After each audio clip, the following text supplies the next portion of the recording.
Baker. Come on up, Gavin. Gavin Baker, Gavin Baker is with us. managing partner and CIO of Atreides. You look great in white. Gavin and I collaborate on artificial intelligence investments. I feel safer when Antonio's firm, Valor, is invested and on the board. The shared passion, and that shared intellectual passion has led us to do a lot of deals together. All of this, it's going to require a lot of chips. An unimaginable change to the architecture of a data center. That will be bigger than Manhattan. Level of social and structural change. I get somewhere between the internet and the invention of fire. If you do not start using AI regularly, you will be outcompeted by people who do. How'd you guys like your sizzle reel? Great. Was it done by AI? Because I'm not sure that good. It definitely was not done by AI. But Thank you. It was fun doing those. Well, there's a tremendous amount of pressure on me because these guys were the most watched panel after last year's event on our YouTube channel. But sitting in this chair was Bill Gurley. So it's a bit of a high bar having to do as good a job as Bill. Figuratively and literally. Yes. Bill is very exactly. tall. Right. Yes. So you guys, I need to highlight this because you had a very big win on last year's panel.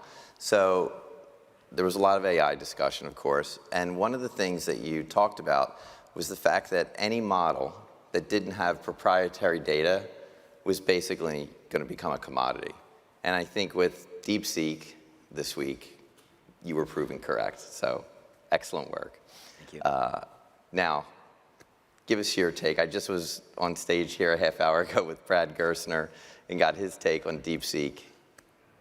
Let's hear it from you guys. Sure. I actually spoke to Brad for a while on Sunday about this. So I would say I would start DeepSeek the day before Christmas when OpenAI released their o3 model. And the improvement that OpenAI saw from o1 to o3 was essentially equivalent to the same improvement that they'd seen over the last 3 years, but in the span of 3 months. And o1 and o3 from OpenAI were the first reasoning models that the world had ever used, and they were objectively better. Everybody was relatively certain that they could replicate what OpenAI had done, and they had very sound theories, but nobody had done it. What DeepSeek did with R1 is not only did they replicate what OpenAI had done, they open sourced it, and they made it so that everyone on planet Earth understands exactly how to replicate what OpenAI has done. And I think this is one reason if you're a foundation model company and you don't have unique data like XAI from X, a Meta from Facebook and Instagram, or Google from YouTube, life may not be that easy for you. Second, by R1, the technical paper, showing us how they made this really dramatic improvement. And for DeepSeek, it was from V1 to R1. For me, it really de-risked AI. And the reason for that is until 3 months ago, hopefully everybody in the audience has heard about scaling laws. And what scaling laws meant until very recently was they applied to pre-training when you're kind of teaching the model. And they just said if you give the model 10x more compute and data, in LLM terms, it'll add 15 IQ points. No one on planet Earth understood how or why that worked.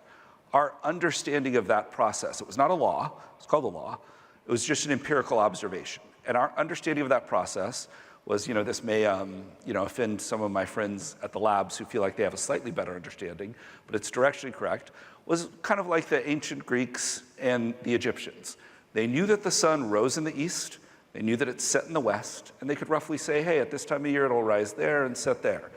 That is where we were. They had no understanding of orbital mechanics, as far as we know, and we didn't understand why these models worked. What O1, O3, and DeepSeek's R1 showed us is that we now have 2 new scaling laws. The scaling law for pre-training, then we have reinforcement learning during post-training, and then we have test time compute, where the model thinks for longer for more complicated questions and checks its work. We understand exactly how these 2 new scaling laws work. And so 3 or 4 months ago, I did a podcast and I said, I'm really worried because if Grok 3 isn't a lot better from XAI, then scaling laws for pre-training may no longer be intact and this all ends. This is not ending anytime in the next 5 to 10 years because of these 2 new scaling laws. Finally, there was a very negative reaction in the market on Monday, which is a little funny. The DeepSeek R1 technical paper actually came out Monday, January 20th, 8 days ago. For whatever reason, the market took 7 days to digest it. But I would just say, to the extent that DeepSeek, I think they did make some real algorithmic breakthroughs. What they do is they just make AI slightly cheaper to train and consume. And when something gets cheaper, like pre-R1, if to get a 130 IQ model to think for 5 minutes would cost maybe $500, now you can have that same model with that same level of intelligence, think for maybe 90 seconds, get to the same answer, and it costs $100. So this is going to massively increase the ROI on AI. The ROI on AI does not come from training, that's a cost. It comes from usage, and that's inference. And intelligence just got a lot cheaper. In the history of the last, ever since the Industrial Revolution, is actually a British economist, Jevons paradox. When a technological good gets cheaper, there's positive elasticity of demand. So I actually think this is going to move AI, as R1 is quickly replicated by every American lab, and I think dramatically improved upon, at least in the case of Grok 3 from XAI, from kind of a training and tinkering phase with AI to a deployment phase where it has real impacts on the world. And I think that's exciting. Now, it may change the composition of CapEx a little bit away from training towards inference, but that is good for AI. Without inference, there is no ROI on AI. Yeah, so I would yes, and I'm gonna agree with Gavin. This return on capital point is very important. We made it last year as well, which was number one, models without proprietary data would be basically commodities and worth zero, which we saw this with DeepSeek proves. So our friends at OpenAI, I think, should be a little worried. Number one. Number two, that return on capital in the data center is going to matter a lot. And we're both invested in XAI, and of the American companies, we by far have the highest return on capital in data center, period. So I think this actually increases the advantage of XAI, and I think if you look at the math, you'll see this. There are a few other implications, just to add to what Gavin said, that we should be thoughtful about here. And they are both geopolitical and social. Geopolitically, there was an embargo on H100 chips, and what the paper says is that the folks in China used an H800, which is the China-approved chip. This might be true, and if it's true, great. What they proved that you could do with a cheaper chip. And the way to think about it is like the chip has fewer exaflops on the chip itself, and then it's slower on the back end of the memory. Call it order of magnitude, maybe 3 times better for an H100 on the chip, and maybe twice as fast on the back end. So just think about it this way. If you had people that were 3 times smarter and twice as fast, communicating with each other, working on any problem that's really serious, they're probably going to win. So I don't think it's actually true that this puts us in a huge disadvantage if what we're reading in the papers is correct. Now, from first principles, you have to ask yourself this question. Is it true? Maybe, maybe not. If it's not true, what is true? The embargo was broken, possibly true. Or a third answer is that because of the embargo, the folks in China have figured out a different architecture of some kind. Could be chip architecture or a quantum architecture or whatever. Could be any number of things. We should be very concerned about this and what it means for the global race in artificial intelligence. The second thing I think that's important to consider here is that the model very clearly states that it propagates the socialist values of the CCP. Now, we have said, and I have said very publicly, that the models are imbued with the values of their creators. That's the reality. The XAI model is seeking the truth of the universe, right? Both truth and to understand the universe. We think this is a great optimization. Other models from other companies in the US have other optimization factors. If the optimization factor of the model are the values of a socialist totalitarian regime, and it's free, which it is around the world, we should think about that very carefully as Americans and patriots in this room. What does that mean for the rest of the world? If you're in the global south, example, if you're in Africa, you're using this model, it's going to give you answers that are already preconditioned by the CCP. If you use it, it's going to take all of your keystrokes, all of your information, everything off your phone, learn about you, and then it's going to think about you. So I think we need to think very carefully about that as Americans. Yeah, that is scary. May I just, to kind of keep riffing, and I agree with all of that, and I do not think it was a coincidence that this came out 4 days after the $500 billion Project Stargate was announced. You know, your point I thought was a very good one, that this, one could see it as designed to slow down and chill American investment in AI. And you know, Monday it looked like it was going to work. Today it maybe looked like it wasn't going to work quite so well. It's actually kind of wild to see a $3 trillion market cap company go down 17% on no news and then bounce 7% on no news. I've been in markets for 25 years, but that was relatively unique. But I do think the reason it bounced and the reason that NVIDIA and kind of the market bounced today is twofold. One, I think the market came around to this is going to improve the ROI on AI, and that's why software and internet did really, really well. But I also think it was very important. The R1 technical report from DeepSeek came out on January 20th. That was a Monday. On Wednesday, Satya Nadella, the CEO of Microsoft, was interviewed from Davos. I have endless respect for Satya, but I do think being at Davos is a little bit of a black mark, but I will forgive him because he's an exceptional CEO. He said, we're going to spend $80 billion in CapEx. So having seen the R1 report and their claims that they did it for $6 million, which had the important proviso that this doesn't include maybe the $1 billion we spent on research, he said he's going to spend $80 billion. And then Mark Zuckerberg on Friday said that Meta's CapEx was going to be 60 to 65 billion. So having digested the R1 technical report, and these companies rip that apart really fast, because the DeepSeek team is probably one of the 5 or 6 smartest teams in the world working on this, they both said we're going to invest. What does that mean? Well, if we take them at their word that they did this with $6 million and $1 billion of R&D, and it's really, really good, how awesome is it going to be when we run these same reinforcement learning techniques in post-training, these same test time compute techniques, we teach the model to reason, but instead of with 2,000 H800s, we do it with 100,000 H100s, 200,000 H200s. So I think of artificial superintelligence as kind of being like an event horizon, which is just a black hole and no information that goes into the black hole. You don't know what happens to it, whether it's a photon, anything. ASI is kind of like an event horizon for the world. And my biggest artificial superintelligence, my biggest takeaway is that event horizon has been pulled forward. And I think there's a 90% chance that's awesome for humanity, as they showed in that little reel. The Star Trek case. The Star Trek case. Yeah. To add to this, the financing in the data center, you finance the data center itself, the building, the core, the shell, and then you finance GPUs. So I will say this, if I was in the GPU financing business, which I am not, I would be very worried right now. Because the reality is, what is the value of the asset that you've just financed on a 3-year, 4-year, 5-year depreciation cycle if what happened in China is actually true, right? You can use a much cheaper descaled chip to do this kind of work, this workload in the data center. It's going to change the return on capital across the system and the value of these chips. Now, again, I'm going to come back to the idea that this is like the fundamental physics of investing for us, right? If you have to have a sustainable growth company, you must have 2 things. 1, high revenue growth, and 2, high return on capital. We said this last year. We're going to say it again here today, this year.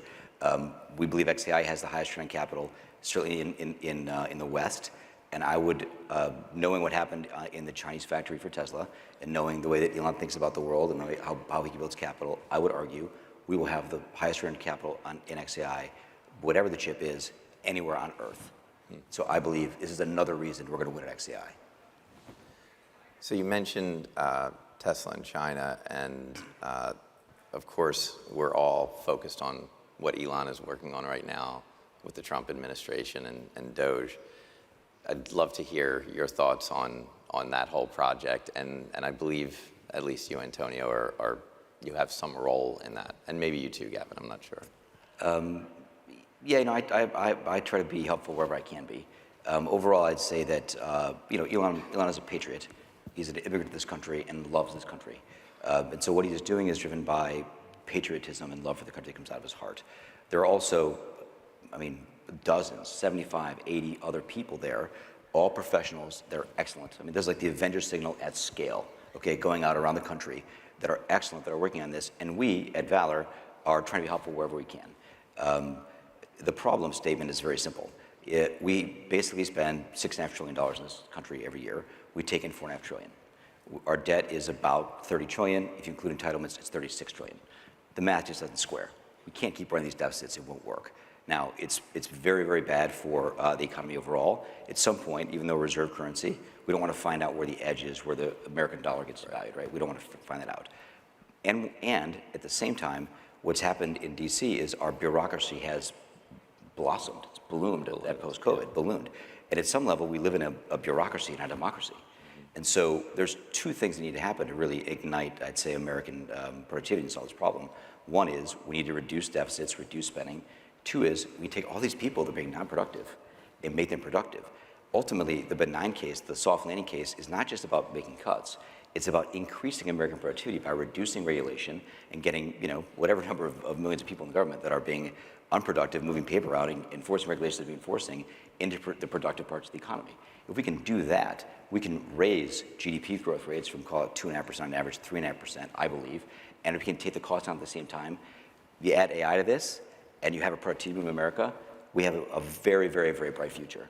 That's what this is about. It's ultimately what it's about for anyone who's sacrificed to work on it. And I want to really thank our colleagues that are there in DC, working full-time on DOGE, who've left their jobs and are dedicating their lives for a year, 2 years, 3 years, 4 years to make this work. It's extraordinary. These are extraordinary patriots. And I don't think, looking back on history, it hasn't been since World War II. We had a mobilization of so many brilliant people that are willing to step up and help the government. Yeah. It's shocking. And by the way, there are lots of people that are coming inbound saying, we want to help. It's really amazing. And I want to thank them. Yeah. We're very grateful. The first thing that came to my mind was the Manhattan Project. That's what it sounds like. Yes, I hope it is. I hope and pray it is a Manhattan Project of cost-cutting and efficiency creation and productivity creation in America. Yeah, for sure. What I would just add is, first, as an American, and second, as an investor, all of this makes me wildly bullish on America, American equities. And the reason is, in developmental economics, and Antonio studied this, so he knows this, there's something called the resource curse. And it's if you're a state and you have a resource, it in some ways, while it makes you very, very wealthy quickly, there's a thought that it may inhibit your ability to develop an economy away from that. I think that America, particularly over the last 15 years, per capita GDP in America has doubled relative to Europe. The rest of the world, the rest of the Western world kind of went to sleep for 15 years, and America doubled. It used to be you would go to London and it was very expensive. Now London does not seem expensive relative to New York. And that is because the American economy has actually done reasonably well for the last 15 years. But because we were in such a privileged position, because we dominate, tech, energy production, so many industries, I think we'd started to do a lot of silly things as a country. And just by stopping doing these silly things, I think we're going to unleash a lot of productivity. My mental model is Microsoft, actually, when Satya took over. Microsoft was a monopoly. It had really high gross margins. It didn't have debt. They had just been doing a lot of really dumb things and not doing really obvious things. Satya took over. We're all in on the cloud. We're going to put our apps on the iPhone.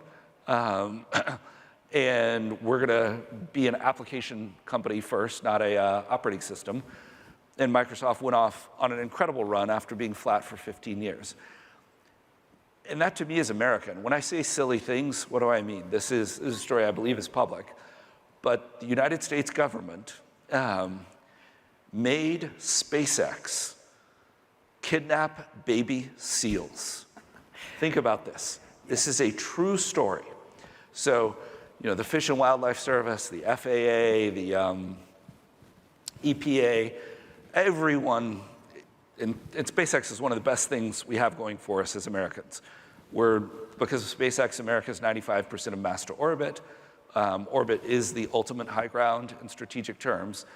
And instead of helping SpaceX, we're doing everything we could to slow them down. But the kidnapping baby seals is a true story. There was a worry that baby seals would be emotionally disturbed and their development would be hindered by the sound of rocket launches. So the US government made SpaceX hire a bunch of marine biologists, kidnap baby seals, put headphones on them, and then have a trained baby seal psychiatrist and therapist. And this is an honorable profession. It's great to kind of decode the inner lives of animals. Watch the baby seals with headphones on, having a simulated rocket launch play. And are these seals in distress? That's actually what the United States government did. And if you just multiply that by 1,000, by 10,000, by 20,000, you can just see how all of these regulations have been slowing us down. And something that I thought was just interesting and emblematic of where we were is the Biden administration, they passed 2 laws that I thought were great, well-intentioned. One was $40 billion for EV chargers. I think EV chargers are great. It's good for the environment. We need more of them. With that $40 billion, in 4 years, they built 7 chargers. 7. Similarly, they budgeted $30 billion, passed a law to connect low-income rural areas to high-speed broadband. Again, really, really good cause. For political reasons, they wouldn't let SpaceX be part of it, and tried to do it their own way. They connected a dozen homes. And the reason they could not spend the money that they wanted to spend for causes they believed in were just regulations. Just regulations that had been put in prevented them from doing good things. And if that's stopping the government from doing these things, and take that SpaceX story, rid 1,000, I just think we're going to see multiple years of 5% plus real GDP growth in America. I think it's going to be amazing. And I think it's, my model is we're in 1996. And we balanced the budget in the last 4 years. In the 90s were great. I think we're going to balance the budget. I think we're going to unleash productivity. Deregulation is inherently deflationary. I think all of this is going to get inflation sustainably back under control. And I just think it's going to be an awesome time. Everybody in this room will feel, the whole country will feel if we start growing at 5% instead of 1.5% or 2%. Yeah. It solves a lot of problems, go 5% for sure. I'd be very happy with 3.5% above trend growth. Gavin's stories are true. They're a little embellished, but they're true. We didn't kidnap the baby seals. We had to go get them. There wasn't. There was no kidnapping. Right? We didn't run out with a white truck and grab them out of the water. But I will say that. How'd you get them out of the water? I wasn't there, man. I don't know. But I will say that there is this act called NEPA. It's the example that Gavin's talking about. It's the National Environment Protection Act. So whenever you have a nationally important project, every agency gets to opine on what you're doing. Why does Fish and Wildlife have some jurisdiction over the launches? It's because of this. And this act is slowing down everything, literally everything. It should be deleted. Now, will it be deleted? I don't know. But I will tell you, I don't believe that the intent of Congress was to slow the American economy and the one company in America that's making real progress in space against our strategic competitors to slow us down this much. I do not believe that was the intent of Congress. It might be the intent of the bureaucracy that's running DC, but it wasn't the intent of Congress. And Gavin's right about this. All of these things he's talking about are stories that are, the intent of Congress is good, right? Sure, rural broadband, great. EV charging, great. When it gets implemented by the bureaucracy, it's getting slowed down, screwed up, or stopped. Why? I mean, there's just too many people who aren't doing enough. That's the reality. If sometimes when you're overstaffed in a turnaround, you cut the number of people, and you know what happens? Things get a lot better. I mean, that's the reality. Small teams moving fast are better than large teams who move very slowly. All right, guys, we only have a couple minutes left. It's prediction time. You did very well last year. Can you give us a prediction for this year? I think for various reasons, NVIDIA is going through a product transition. There's a lot of things happening at the micro level in AI. I think we can maybe have in public markets a little bit of a choppy first quarter, particularly for infrastructure providers. But I think this higher AI, ROI on AI, and having AI really deployed and used is going to be really good. And I think there's some chance that the last 9 months of this year are a rerun of 2024 and 2023. And it's funny, everybody's so excited to say, oh, AI is over, AI is over. And it just reminds me, when I came into this business, it was 1999, and we had just come off kind of like Microsoft really kicked off the PC boom in the mid-'80s, and then you brought that architecture to data centers with something called client server. And there was nearly a decade-long period where a group of stocks that were involved in kind of proliferating PCs and proliferating the client server architecture in data centers, Oracle, Sun Microsystems, Cisco, EMC, companies you used to supply at your connector company, Microsoft, Dell. That group of companies compounded at 40% per year for a decade. And I think we're entering year 3 of AI. So I think it's a really exciting time. I would not be too quick to get bearish on technology and AI. We're still very, very early. Maybe some spin gets reshuffled around, but I think it's an exciting time. Yeah, I mean, I'll add quickly this. I think Gavin's right, and I'll add specificity, which is I think this will be the year of the application. So we've been talking about data center a lot. That's all we've been talking about, the heart of the data center. The reality is we're getting to a point now where I think applications are going to become very productive, and productivity economy is going to change because of applications, number one. And number two, I think it will be the year of the robot. Robotics will become real, and it will become real, maybe not quite yet in your home, like doing your dishes, but you're going to see it. You're going to really feel it, and you're going to see it coming, and people's expectations of it's coming are going to be very real. Clearly, we have autonomous driving, which is like an unbelievable robot that's driving these cars around, super, super safe. That's going to come into the consumer level, both in China and in the U.S. Maybe start in China, maybe in the U.S. We'll see who wins that race. But it's definitely coming. We're seeing it in many different other companies we're looking at. It's going to shock people how good it is, and it will fundamentally change the productivity equation of the U.S. economy, also igniting growth. I'm optimistic. I'm going to have a humanoid robot, the Optimus robot, in my house in 2026. Not 25, but in 2026, maybe the end. Take out the trash, do the dishes, do the laundry. I mean, I think it's going to be amazing. I think you'll see it in 25.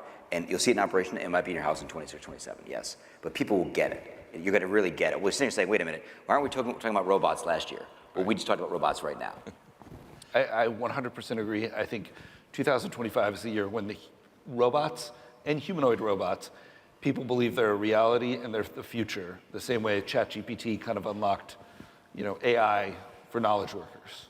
Well, next year, I expect an Optimus robot at Global Alt. Yeah, I might be one. Yeah.